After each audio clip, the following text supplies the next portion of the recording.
வணக்கம் மாணவர்களே. இந்த வீடியோ நாம இப்போ என்ன படிக்க போறோம்னா பால் வகைகள் பத்தி தான் அதை தெரிஞ்சுக்க போறோம். ஐம்பால் அறிவோம். ஐம்பால் அறிவோம் 4ஆம் வகுப்பு முதல் பருவத்தில் இருக்கு. அதை பத்தி தான் இந்த வீடியோ நாம இப்போ பார்க்க போறோம். வாங்க என்ன இருக்குன்னு சொல்லிட்டு வீடியோக்குள்ள போய் பார்க்கலாம். முதல்ல பாருங்க, திணையின் உட்பிரிவே பால் ஆகும். திணையின் உட்பிரிவே பால் ஆகும். பால் என்ற சொல்லிற்கு பகுப்பு என்பது பொருள். பகுப்புனா என்னது? பிரிவு தான். பால்னா என்னது? பால் என்ற சொல்லிக்கு பகுப்பு. பகுப்பு என்பது பொருள். இப்ப நம்ம திணையை ஏற்கனவே நம்ம 3ஆம் வகுப்புலயே படிச்சிருப்போம். திணை உயர்திணை அக்ரிணைன்னு சொல்லிட்டு 2 வகை போடும் அப்படின்னு சொல்லிட்டு படிச்சிருக்கோம். அப்போ உயர்திணை அதுல ஒரு 3 வகை இருக்கு, அக்ரிணையில 2 வகை இருக்கு. அதுதான் நம்ம என்னது பண்றோம், இது இந்த வீடியோவில் தெளிவாக பார்க்க போகிறோம். சரிங்களா? திணை 2 வகை, உயர்திணை அக்ரிணை. உயர்திணையில் எத்தனை வகை இருக்குன்னா 3 வகை இருக்கு. ஒன்று ஆண்பால், இன்னொன்று பெண்பால், மூன்றாவது பலர்பால். அக்ரிணையில் பார்த்தீங்கன்னா 2 வகை, ஒன்று ஒன்றன்பால், 2 பலவின்பால். மொத்தம் பார்த்தீங்கன்னா உயர்திணையில் 3, ஆண்பால், பெண்பால், பலர்பால். அக்ரிணை ஒன்றன்பால், பலவின்பால். அப்போ மொத்தம் பால் எத்தனை வகை? 5 வகைப்படும். சரிங்களா? என்னென்னது? ஆண்பால், பெண்பால், பலர்பால், ஒன்றன்பால், பலவின்பால். இப்போ ஒவ்வொன்றும் என்னன்னு சொல்லிட்டு பார்ப்போம். உயர்திணை. உயர்திணையில தான் ஆண்பால், பெண்பால், பலர்பால் இது 3 வரும். சரிங்களா? உயர்திணையில என்ன வரும்? ஆண்பால், பெண்பால், பலர்பால். ஒரு ஆணை மட்டும் குறிப்பது ஆண்பால் எனப்படும். சரிங்களா? இப்போ ஒரு ஆணை மட்டும் குறிப்பது தான் ஆண்பால்ல எனப்படும். என்னென்ன எடுத்துக்காட்டு கொடுத்துருக்காங்க பாருங்க. முகிலன், சிறுவன், அவன், இவன், அவர், இவர். அவன்னா யாரை குறிக்கும்? அவன் அங்கே விளையாண்டுட்டு இருக்கான். இவன் என்ன பண்ணுறான்? அவர், இவர். ஆண்களுக்கு மரியாதை கொடுத்து பேசும்போது அவர் வந்துட்டாரா அப்படின்ற மாதிரி பேசுவாங்க. ஸோ அந்த அவன், இவன், அவர், இவரெல்லாம் என்னது? ஆணை குறிக்கக்கூடிய வார்த்தைகள். சரிங்களா மாணவர்களே? நல்லா கவனிச்சுக்குங்க. அவன், இவன், அவர், இவர் இதெல்லாம் யாரை குறிக்கூடியது? ஒரு ஆணை குறிக்கும் வார்த்தை. அடுத்து பாருங்க, இரண்டாவது என்ன பார்க்க போறோம்னா பெண்பால். என்ன பார்க்க போறோம்? பெண்பால். பெண்பால்னா என்னன்னா ஒரு பெண்ணை மட்டும் குறிப்பது பெண்பால் எனப்படும். சரிங்களா? என்னது? ஒரு பெண்ணை குறிப்பது தான் பெண்பால். ஒரே ஒரு பெண்ணை குறிப்பது தான் பெண்பால். புரிஞ்சுங்க. அதே மாதிரி ஒரே ஒரு ஆணை குறித்தால் தான் அது ஆண்பால். பாருங்க, எடுத்துக்காட்டுக்கு பாருங்க. கவிதா, தோழி, அவள், இவள். பெண்களை அவள், இவள்னு சொல்லுவாங்க. சரிங்களா? என்ன எப்படி ஆண்களை அவன், இவன் அந்த மாதிரி சொல்றாங்களோ, பெண்களை அவள் விட்டாள், இவள் செய்வாள், அந்த மாதிரி அவள், இவள்ன்ற வார்த்தை பயன்படுத்துவாங்க. சரிங்களா? தோழின்றது ஒரு பெண்ணை தான் குறிக்கும். தோழின்றது யாரை குறிக்கும்? ஒரு பெண்ணை குறிக்கும். அடுத்து பலர்பால் பார்க்க போறோம். ஒன்றுக்கு மேற்பட்ட மனிதர்களை குறிப்பது பலர்பால் எனப்படும். சரிங்களா? அதாவது ஒரு ஆணை குறிச்சா ஆண்பால், ஒரு பெண்ணை குறித்தால் அது பெண்பால். பலர்பால்னா என்னன்னா ஒன்றுக்கு மேற்பட்ட மனிதர்களை குறிப்பது. அந்த இடத்துல ஆண்கள், பெண்கள் 2 பேரும் கலந்து வரும். இப்போ மாணவர்கள்னு எடுத்துக்கோ. மாணவர்களில் ஆண்களும் இருப்பாங்க, பெண்களும் இருப்பாங்க. மக்கள்னு எடுத்துக்கிட்டா அதில் ஒட்டுமொத்த உலகத்தில் வாழக்கூடிய மனிதர்கள் எல்லாருமே என்னன்னு சொல்லுவாங்க? மக்கள் சொல்லிட்டு சொல்லுவோம். அதே மாதிரி தான் அவர்கள், இவர்கள். அவர்கள், இவர்கள்னா மொத்தமாக ஒரு 10 பேர் அங்கே இருக்காங்க. அவர்களெல்லாம் ஊருக்கு செல்கிறார்கள், அவர்களெல்லாம் வேலைக்கு செல்கிறார்கள் அப்படின்ற அவர்கள், இவர்கள்ன்ற வார்த்தையில நம்ம பயன்படுத்த. அவர்கள்ன்றது அந்த இடத்துல ஆணும் இருப்பாங்க, பெண்ணும் இருப்பாங்க. சரிங்களா? அந்த மாதிரி ஒன்றுக்கு மேற்பட்ட மனிதர்களை குறிப்பதுக்கு பேர் தான் பலர்பால். எடுத்துக்காட்டுக்கு மக்கள், மாணவர்கள், அவர்கள், இவர்கள். புரிஞ்சுதுங்களா என்னென்னு சொல்லிட்டு? உயர்திணையில் என்னென்ன வருது? ஆண்பால், பெண்பால், பலர்பால். ஆண்பால்னா ஒரு ஆணை மட்டும் குறிப்பது ஆண்பால். பெண்பால்னா ஒரு பெண்ணை மட்டும் குறிப்பது பெண்பால். ஒன்றுக்கு மேற்பட்ட மனிதர்களை குறிப்பது பலர்பால். புரிஞ்சுதுங்களா? ஆண்பால், பெண்பால், பலர்பால் மறக்கவே கூடாது. சரிங்களா? அடுத்து நம்ம இப்போ என்ன பார்க்க போறோம்? அக்ரிணைனா என்னன்னு சொல்லிட்டு பார்க்க போறோம்.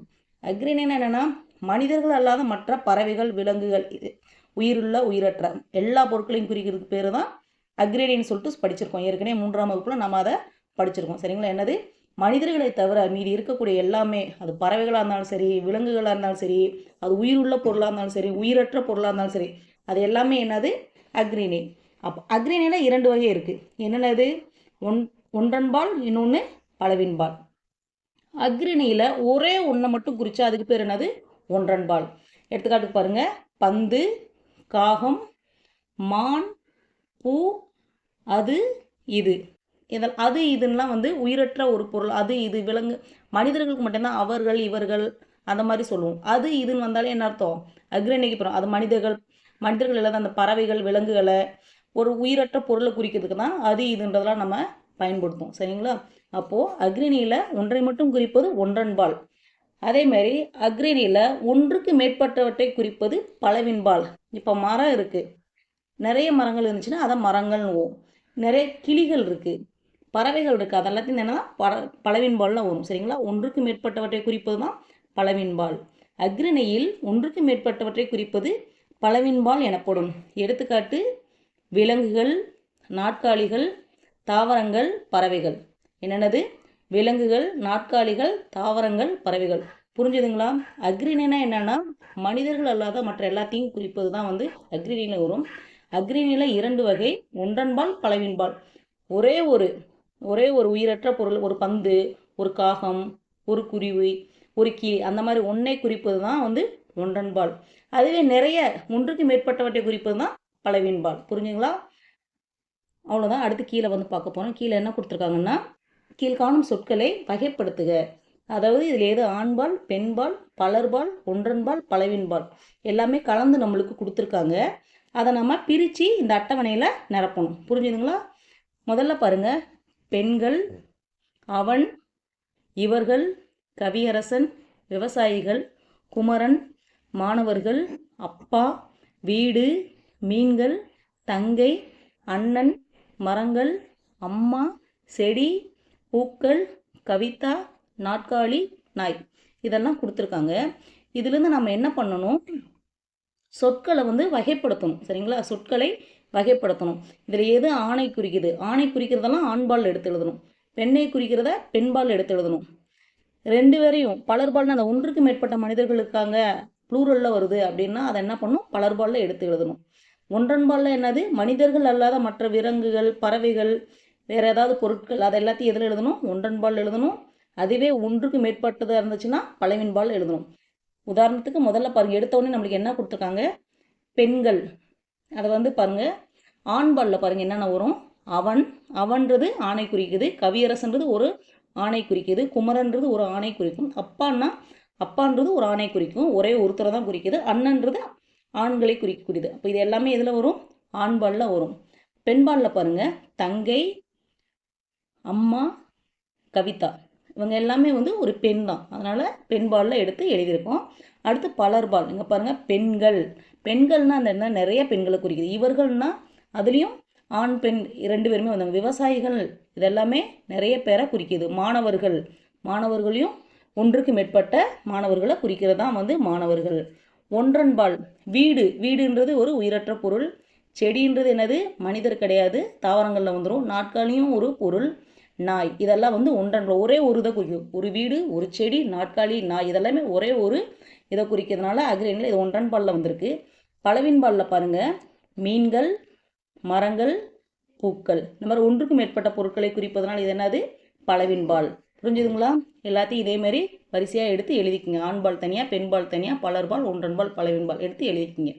அடுத்து என்ன பார்க்க போகிறோம்னா, பெயருக்கு ஏற்ற வினையை பொருத்தி எழுதுக. இப்போது அவன்னா என்ன எழுதணும், அவள்னா என்ன எழுதணும், அந்த மாதிரி பெயருக்கு ஏற்ற வினையை பொருத்தி எழுதுக. முதல்ல பாருங்கள், வினையை தான் பொருத்தி எழுதணும். அவன்னா என்ன வரும், அவள்னா என்ன வரும், அதை தான் வந்து பொருத்தி எழுத போகிறோம். வினைனா என்ன? ஒருத்தர் செய்யக்கூடிய செயல். சரிங்களா? செய்யக்கூடிய செயலை குறிப்பது தான் வினை. அவன் செய்கிறான் அப்படின்னா அப்போ அவன்னா அந்த இடத்துல என்ன வரும்? இன்னுன்னு தான் முடியும். சரிங்களா? அவன், இங்கே பாருங்கள், அவள், அவர்கள், அது, அவைன்னு கொடுத்துருக்காங்க. இப்போ அவன்னா என்ன வரும்? வரைந்தான். அவன் எப்படி இன்னுன்னு முடியுதோ அதேமாதிரி அவன் செய்கின்ற செயல் முடியும் போதும் வரைந்தான் எப்படி வரும்? வரைந்தான், அப்படி தான் வரும். அடுத்து பாருங்கள், அவள் ஒரு பெண்ணை குறிக்குது, பெண்பால். அப்போது அவள்னா என்னத்தை குறிக்குது? பெண்பால். அப்போ அவள் ஆடினாள், இல்லுன்னு தான் முடியும். சரிங்களா? அடுத்து அவர்கள் பாடினார்கள்னு சொல்லிட்டு வரும். அது ஓடியது. எப்படி தூண் முடியுதோ அதே மாதிரி அது ஓடியது. அவை பறந்தன. புரிஞ்சுதுங்களா? எப்படி வந்து நம்ம வந்து வினைகளை வந்து சரியாக பிரித்து எழுதணும். அந்த பால் வகைக்கு ஏற்ப சரிங்களா, ஆண்பாலுக்கு ஏற்ற மாதிரி எப்படி வரும், பெண்பாலுக்கு ஏற்ற மாதிரி எப்படி வந்து வினைகளை எழுதணும்னு சொல்கிறது தான் இந்த இதில் பார்த்துருக்கோம். அவ்வளோதான், இந்த வீடியோ முடிந்தது. இந்த வீடியோ உங்களுக்கு பிடிச்சிருந்துச்சுன்னா மறக்காமல் லைக் பண்ணுங்கள், கமெண்ட் பண்ணுங்கள். இது வரைக்கும் நம்ம சேனலை சப்ஸ்கிரைப் பண்ணாதுங்க, சப்ஸ்கிரைப் பண்ணுங்கள். உங்கள் நண்பர்களும் பார்க்கணுன்னா வீடியோவை ஷேர் பண்ணுங்கள். நன்றி, வணக்கம்.